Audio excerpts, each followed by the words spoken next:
Neste final de semana, recordamos os 50 anos da morte de Padre Pio de Pietrelcina e os 100 anos da aparição dos estigmas em seu corpo. Sua vida no simples convento franciscano no sul da Itália foi marcada por eventos místicos, particularmente por sua união com Deus e com aqueles que lhe eram enviados.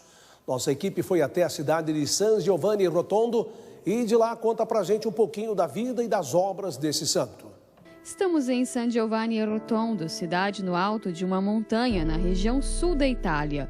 Por aqui se respira o ar do campo, em uma região predominantemente agrícola e que a torna aconchegante com o clima de casa. É para cá que todos os anos milhares de pessoas peregrinam para conhecer o santuário onde viveu Padre Pio e rezar diante do seu corpo exposto. Padre Pio veio morar em San Giovanni Rotondo porque o clima da cidade, segundo seus irmãos capuchinhos, poderia ajudá-lo na saúde. Ele e mais 2 franciscanos atendiam confissões e celebravam missas para os poucos fiéis que moravam ali. Mas um evento místico mudou tudo. E foi aqui, diante deste crucifixo, que em 1918, antes de celebrar uma missa, Padre Pio recebeu os estigmas. As 5 feridas o acompanharam durante os próximos 50 anos de seu ministério e só desapareceram um pouco antes de sua morte. Foi a partir desse dia que as pessoas começaram a sentir, exalando daquele longínquo mosteiro, um aroma fortemente sobrenatural. Em suas mãos e pés apareceram marcas do tamanho de uma moeda, com uma cor escura. Em uma de suas cartas, ele diz que nunca pediu a Deus que lhe tirasse as dores que sentia, pois essas ajudavam a aproximar-se mais de Cristo. Pedia ao invés para que fossem retirados os sinais externos, porque estes lhe causavam muita confusão. Padre Pio tinha 31 anos quando recebeu os estigmas.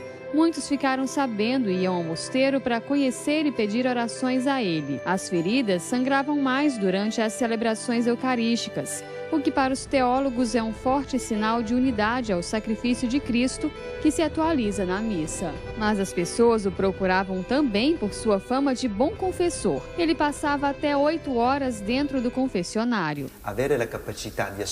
Isso exige de um padre muita paciência e grande capacidade de escuta. Quando via que alguém estava em dúvidas sobre a fé, era um pouco impertinente, buscando provocar no fiel uma sincera decisão. Nesse sentido, podemos dizer que ele tinha um jeito de falar firme, que causava choque, mas no convívio diário era muito alegre e tranquilo. Gostava de brincar e contar histórias engraçadas com os outros fiéis. Era anche um po' scherzoso. No processo de verificação da veracidade dos estigmas, existiu um período em que Padre Pio recebeu a orientação de não celebrar publicamente ou atender confissões, mas continuava acompanhando alguns filhos espirituais através de cartas. E por falar nelas, nessa sala estão reunidas só as que ele recebeu no último ano de sua vida, gente de várias partes do mundo que confiava a ele suas intenções. Conhecemos Dona Rita, ela foi uma das crianças do tempo de Padre Pio. Dele recebeu o batismo e a primeira comunhão. A minha irmã mais velha ia sempre confessar com Padre Pio. Teve um dia que disse a ele: "Tenho uma irmã de 6 anos e que não fez primeira comunhão ainda porque não tem idade." E ele respondeu: "Mas o que estão esperando? Traga ela aqui." E eu me preparei e recebi dele a primeira comunhão em junho. Depois, em setembro, ele morreu. Padre Pio é morto a setembro. Entre as recordações, a foto do seu irmão que ajudava Padre Pio nas missas como coroinha. E nas lembranças da infância tem uma especial. Quando eu chegava perto dele, eu beijava suas mãos. E mesmo tendo a luva, dava para sentir a crosta das feridas. Ainda hoje tenho essa sensação. Me marcou estar tão perto dele. Diariamente, centenas de pessoas visitam o santuário de Padre Pio. Nos quartos do convento, relíquias de um homem simples, mas que espalhava o aroma da santidade. No seu quarto, o lenço que usava para saudar da sua janela os fiéis que lotavam a praça da igreja. Tudo exposto para que os fiéis possam aqui fazer uma experiência.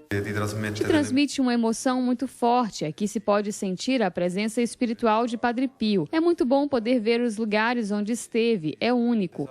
Com o aumento do número de fiéis, foi construída uma nova igreja. Numa capela está o corpo de Padre Pio, que com um trabalho de cera é conservado e mantido exposto. Diante dele, vidas que passam, que deixam suas intenções e que levam o desejo de uma vida santa.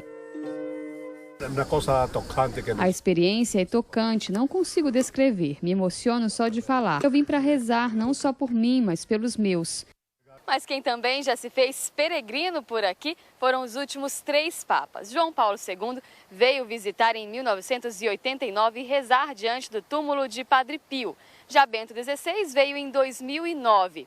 E neste ano, para o centenário da aparição dos estigmas de Padre Pio, quem veio até aqui foi o Papa Francisco. La Chiesa ha riconosciuto. Ao longo dos anos, a Igreja reconheceu no estigmatizado de Gargano os sintomas da santidade. E a exemplo do que escreveu o Papa Paulo VI, hoje as pessoas não têm tanta necessidade de mestres, mas sim de testemunhos.